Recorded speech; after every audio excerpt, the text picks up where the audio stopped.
O, talakayin natin ngayon ang dalawang uri ng paghahambing. Yung number 1, Pahambing na magkatulad. Pahambing na di magkatulad. okay, at ang pahambing na di magkatulad ay meron pang dalawang uri.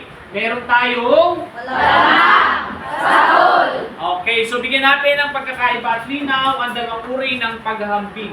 Ano ang ibig sabihin ng pahambing na magkatulad? Sino ang pwedeng bumasa? Basahin mo Pelikano. Ginagamit ito kung ang dalawang pinaghahambing ay may Patas. patas ng nakatangian. Okay. So, ano daw ibig sabihin ng pahambing na magkatulad? Okay, ang pinaghahambing natin, ang dalawang bagay na pinaghahambing natin ay mayroong patas o parehong katangian. Naintindihan? Okay. So, para mapaghambing natin ang dalawang bagay na may patas o parehong katangian, ginagamit natin ang mga panlaping. Basa yung mga panlapi. Kasing, sing, magsing, at magkasing. Bukod sa mga panlapi, meron din tayo mga salita o kataga na ginagamit para mapaghambing natin ang dalawang bagay na may patas o parehong katangian. Gaya, Tulad, pares, kapwa, at pareho. ayan. So, yan yung mga ginagamit nating panlapi, mga salita para mapaghambing natin ang dalawang bagay na may patas na katangian. Halimbawa, okay, makinig sa halimbawang pangungusap. Number 1, sino pwede bumasa? It ay tulad ng isang malakas na mandirigma. Okay, si Hill ay tulad ng isang malakas na mandirigma. Sino ang pinaghambing natin dyan? At? Mandirigma. Okay, at ang mandirigma. Sa madaling salita, silang dalawa ay mayroong patas o parehong katangian. Ano yung katangian nila na pareho? Malakas. Okay, yung malakas. Naintindihan? Next, ikalawang halimbawa. Sino ang pwedeng bumasa? Hamisola. Misto ng diwata ang kagandahan ni Mira. Okay. Ano ang ginamit natin para maihambing sa pangusap na ito? Okay, ginamit natin ang Miss Tula. Sino ang inihambing? Mira. Si Mira. At ang Diwata. Sila ang pinaghambing. Anong katangian nila na patas? Okay, yung parehong maganda. Yung dalawa sa madaling salita. Naunawaan ba ang pagpahambing na magkatulad? Ano ang tatandaan pag pahambing na magkatulad ng pinaghahambing ay mayroong? Okay, patas na katangian. Dapat yung pinaghahambing natin ay pareho ang katangian nila. Okay, next. Dumako tayo sa pahambing na di magkatulad. Pag sinabi natin pahambing na magkatulad, kabaliktaran naman. Yung pinaghahambing natin ay mayroong hindi patas o mayroong magkaibang katangian. So, mayroon itong dalawang uri. Una, palamang. Ano ang ibig sabihin ng palamang? Pakibasa. Mahigit na katangian ang hinahambing sa bagay na pinaghahambingan. Okay, kaya nga palamang. Yung inihahambing natin, kunyari ito inihahambing ko, dito sa ballpen na ito. Ito ay may higit na katangian kaysa dito sa pinaghahambingan. Naintindihan? Okay.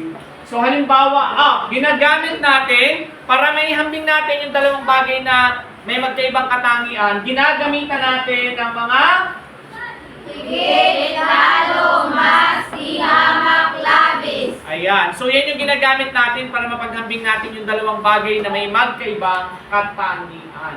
Halimbawa, okay, sino ang pwedeng bumasa sa unang bilang? Bini-bini. Higit na malakas ulap kaysa kay pagtuga. Okay. Higit na malakas si ulap kaysa kay pagtuga. So, sino ang pinaghambing natin? Si ulap at pagtuga. Di ba tinalakay natin ito kahapon? Saan nga? Anong alamat yon? Okay, magaling. So, ano ang ginamit natin na salita para maihambing silang dalawa? Higit. Okay, higit. Sino ang may may lamang na katangian? Ulap. Okay, si ulap ang mayroong higit na katangian. Naintindihan? Opo. Okay, naunawaan ba yung palamang? Opo. Anong ibig sabihin pag sinabi nating palamang? Ang palamang ay? May pinagkakahambingan. Okay, tama. May higit na katangian ang bagay na inihahambing sa pinaghahambingan. Kaya nga, palamang, nakakalamang, lamang ang katangian ng isa. Naintindihan? Opo. Next. O yan, ano naman ang pasahol? Pag sinabi nating pasahol, pakibasa. Kulang sa katangian ng hinahambing sa bagay na pinaghahambingan. Ayan, kabaligtaran naman. Kung kanina, ito yung nakahihigit sa pinaghahambingan, ngayon, ito namang inihahambing ang may kulang na katangian at itong pinaghahambingan ang may mas malaki o mataas na katangian. Naintindihan? Opo. Ito naman yung lamang. Okay, ginagamit natin ang mga salitang Di gaano, di kasino, di masyado. okay para maihambing natin yung dalawang bagay. Halimbawa, sino ang pwedeng bumasa? Sabay-sabay na lang. Di kasino, maalahaling, di pagtulad di ulap. Okay. So, ibig sabihin, sino ang may higit na katangian dyan? Ulap. Okay, si ulap. Dahil, ibig sabihin si ulap daw ay si ulap ay mas maalalahanin kaysa kay pagtuga. So, ano yung ginamit natin? Di kasino. Okay, di gasino. Kapag ginagamit natin ang di gasino para sa tao, ang tinutukoy natin tao.